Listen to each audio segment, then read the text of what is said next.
welcome to another episode of Throwing It Back with Sean Farrell. I am Sean Farrell. God is great all the time. All the time, God is great. Jesus Christ died and he rose again. Let's go ahead and get into it. Okay, so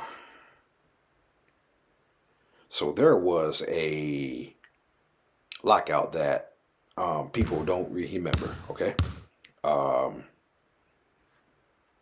on, no, okay. There we go. Okay. Yeah, so there was a lockout that most people do not remember, okay? And if my iPad will work. Yeah. Come on. All right. So everybody remembers the 1998 lockout, which reduced the season to 50 games, okay? Everybody remembers the 2011 lockout, okay? But the lockout that most people do not remember is the one that took place in 1995, okay? So after the 1995 NBA Finals ended, a lockout happened, okay? It began on July 1st and it ended on September 12th, 1995, okay? Now, of course, this lockout occurred during the offseason, okay? And no games were missed, but trades, free agency signings couldn't take place while the lockout was happening, which probably explains why Dennis Rodman was traded to the Bulls so late into the offseason, which it probably explains why Alonzo Mourning was traded to the Miami Heat so late in the offseason, okay? And so, yeah. So, the issues were during the 95 lockout. Salary caps, free agency, revenue sharing, and rookie salary scales. Eventually, a 6-year deal was worked out during the 95 lockout, okay? Owners sought a hard salary cap while players fought for a soft cap, allowing loopholes to exceed it. Other disputes involved revenue sharing and the rookie salary cap. Okay. Internal union conflict. There was a dispute that was characterized as a civil war within the union. With players like MJ and Patrick Ewing threatening to decertify the Players Association due to disagreements over leadership. While no games were canceled, the lockout halted all league business, including trades, free agent signings, and summer leagues. Again, Dennis Rodman traded to the Bulls late in the offseason. Alonzo Mourning traded to Miami late in the offseason. And a 6-year deal was eventually agreed upon. Okay. And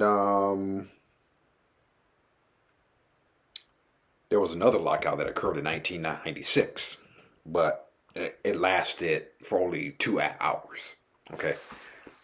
That lockout only lasted for about 2 hours. Okay.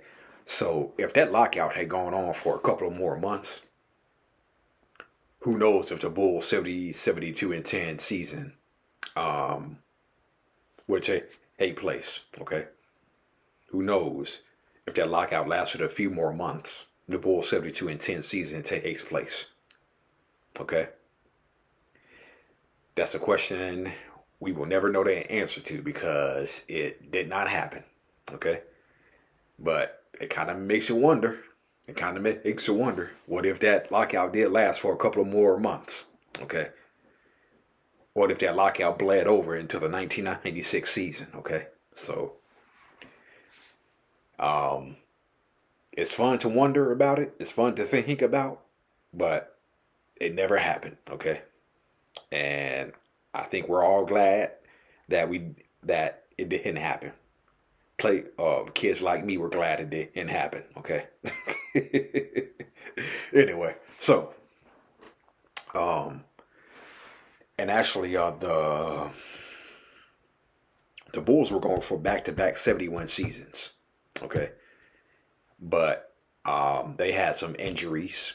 Okay, they had some injuries, right? And they added 2 players. Okay, late in the season because Dennis Rodman was hurting, Tony Kukoc was hurting. So they added Brian Williams. Okay, and they added another guy.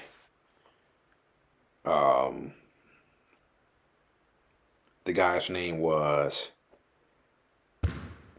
Matt Steigenga. Matt Steigenga, okay? Matt Steigenga. I hope I said that name right. But Matt Steigenga played 2 games with the Bulls. Played 2 career games with the Bulls. And he's a NBA champion. Think about that for a second.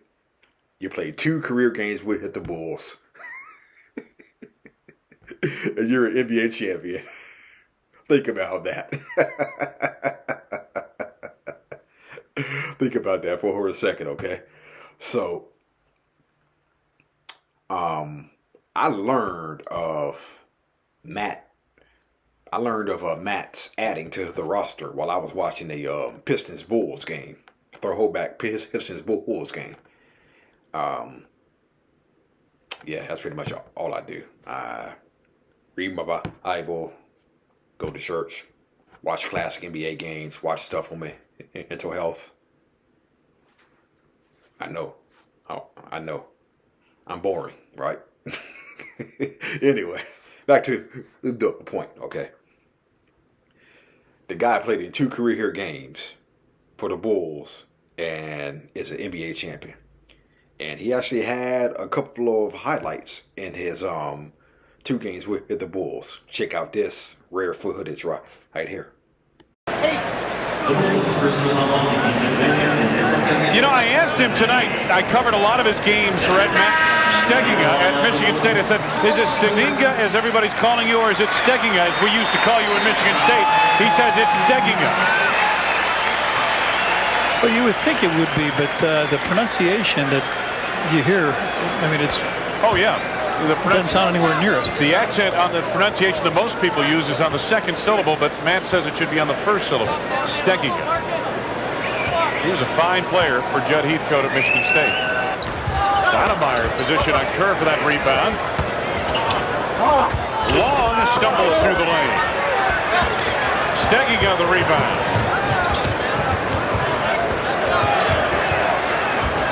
Nice look to Simpkins. Dickey the finish and a foul. Plenty of opportunities here on these possessions now. Rodgers off the mark. Steigenga rebound. Bushler again for 3. Make it a 2. 91. Long backing Steigenga. Steigenga the block. Brian Williams controls. Steigenga the rebound.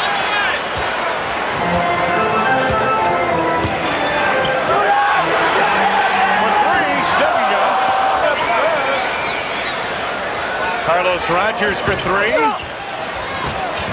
Reggie Slater. Now Steigenga triggers the steal. Ahead to Kerr. The lob for Steigenga. What a splash to come into the NBA. He loves it. Smile on his face. His teammates are all up.